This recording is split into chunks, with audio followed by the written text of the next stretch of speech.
खूनी कुआं। सीमा गर्मियों की छुट्टियों में अपनी नानी के गांव आई थी। सीमा नानी के घर पहुंचने के बाद अपनी नानी के पैर छूती है और उनसे आशीर्वाद लेती है। तभी उसकी नानी उससे कहती है, इतनी बड़ी हो गई मेरी सीमा, चल जल्दी से हाथ मुंह धो ले, मैं तेरे लिए खाना लगा देती हूँ। भूख लगी होगी ना? हाँ नानी, भूख तो लग रही है मुझे, आपके हाथ के बने हुए पीले दाल और चावल खाने की। कितना टाइम हो गया है मुझे आपके हाथ का बना हुआ दाल चावल खाए हुए। तू तो नौकरी में व्यस्त थी, तो तुझे कहाँ से टाइम मिलेगा अपनी नानी के लिए? और जब इतने टाइम बाद आई है तो ज्यादा टाइम के लिए रुक कर जाएगी तू। हाँ हाँ नानी, इस बार पूरे 2 महीने के लिए आई हूँ। सीमा की नानी अंदर जाकर उसके लिए खाना बनाने लगती है। सीमा कमरे में अकेली होती है, तभी उसे किसी औरत के रोने की आवाज सुनाई देती है। वो कभी खिड़की से बाहर झांकती है तो कभी दरवाजे से बाहर झांकती है। उसे समझ में नहीं आ रहा होता है कि आखिर रो कौन रहा है। तभी नानी खाना लेकर आ जाती है। वो अपनी नानी से कहती है, नानी, कोई औरत रो रही है क्या? मैं जब से यहाँ आई हूँ तब से मुझे यहाँ किसी औरत की रोने की आवाज आ रही है। हे भगवान, कहीं ये वही तो नहीं? बोलो ना नानी। अरे कोई नहीं रो रहा, ये तेरे मन का वहम है। और तू ना अब खाना खा ले, ज्यादा यहाँ वहाँ की बातों में ध्यान मत दिया कर। जल्दी से खाना खा और फिर मेरे साथ आ जा मेरे कमरे में, दोनों बैठकर खूब सारी बातें करेंगे। ऐसे ही अगले दिन सीमा अपनी नानी के साथ गांव के बाजार जा रही होती है। उसी रास्ते में फिर से किसी औरत के रोने की आवाज आती है। वो अपनी नानी से कहती है, अरे नानी, क्या सच में तुम्हें अभी भी किसी औरत की रोने की आवाज नहीं सुनाई दे रही? मुझे किसी औरत की बहुत बुरी तरीके से रोने और चीखने की आवाजें आ रही हैं। मैं बहुत परेशान हूँ नानी, आखिर ये कौन है? मुझे लगता है कि सीमा को शहर भेज देना चाहिए, यहाँ रहना उसके लिए ठीक नहीं। नानी बोलो ना, आप चुप क्यों हो जाती हो? सीमा, तू घर चल, मुझे तुझसे बहुत जरूरी बात करनी है। नानी सीमा को घर ले आती है और सीमा से कहती है, सीमा, कल सुबह तू शहर वापस चली जाएगी। अरे अचानक? आखिर क्या बात है नानी, आप मुझे ऐसे जाने को क्यों कह रही हो? मैं बस जो कह रही हूँ उस पर ध्यान दे। तू कल सुबह यहाँ से चली जाएगी, और ये बात मैं कोई मजाक में नहीं बोल रही। तू कल जाएगी तो मतलब जाएगी। अरे नानी, चली जाऊंगी मैं, ठीक है, पर आखिर बात क्या है ये तो बता दो। मम्मी से कोई बात हुई है या फिर मुझसे कोई गलती हुई है जो तुम मुझे अचानक से जाने के लिए बोल रही हो? देख सीमा, रात बहुत हो चुकी है और मुझे इस बारे में कोई बात नहीं करनी। चल, अब चल के मेरे साथ सो जा, सुबह की बस पकड़कर तुझे शहर भी तो जाना है।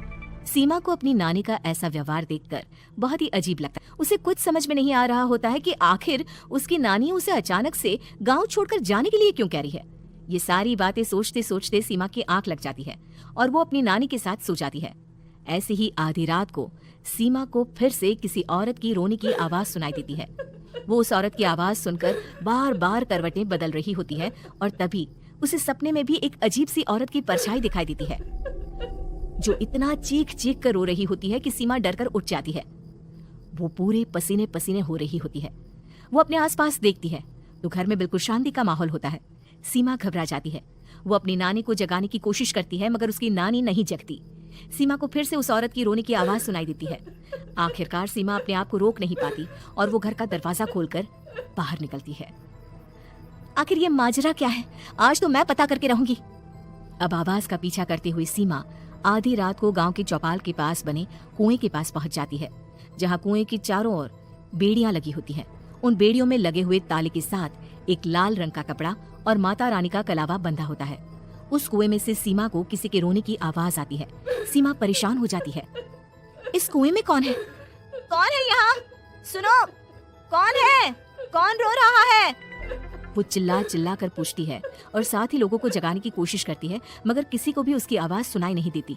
अब सीमा खुद उस कुएं के पास की बेड़ियों और तालों को खोलने की कोशिश करती है और किसी तरह कुछ देर की मशक्कत के बाद सीमा उसको खोल भी देती है।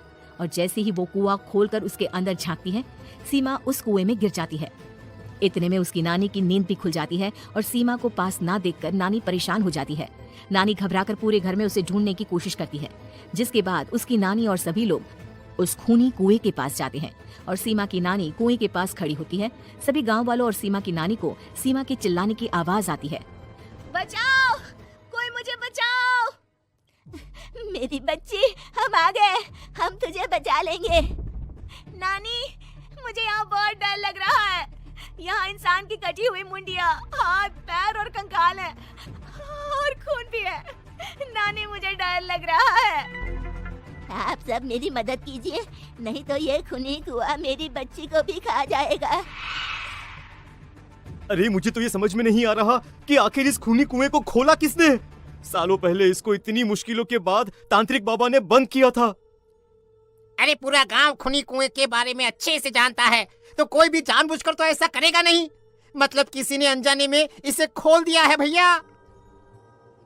सीमा को इस बारे में मालूम नहीं था, और जब से वो यहाँ आई थी तभी से उसे किसी औरत के रोने की आवाजें भी सुनाई दे रही थी।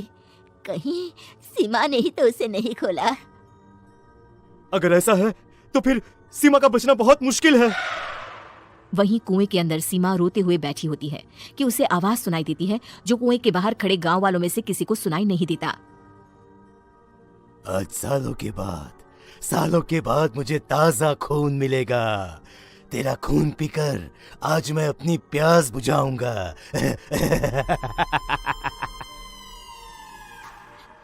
कौन है? कौन है? मत मारो प्लीज, मुझे जाने दो प्लीज। मैंने किसी का क्या बिगाड़ा है? वो तुझे मरने के बाद पता चल ही जाएगा। जितने में गांव वाले और सीमा की नानी कुछ सोच पाते, उतने में उन्हें सीमा के चिल्लाने की आवाज आती है और अगले ही पल सब शांत हो जाता है। क्या हुआ? सीमा, मेरी बेटी। माफ करना बहन, लेकिन अब सीमा वापस नहीं आएगी। हमें एक बार फिर से कुएं को बंद करना होगा। गांव वाले तभी तांत्रिक को बुलाकर लाते हैं। एक बार फिर अपनी शक्ति से तांत्रिक बाबा उस कुएं को हमेशा हमेशा के लिए बंद कर देते हैं और वहां एक बोर्ड लगा दिया जाता है कि यहाँ आना मना है।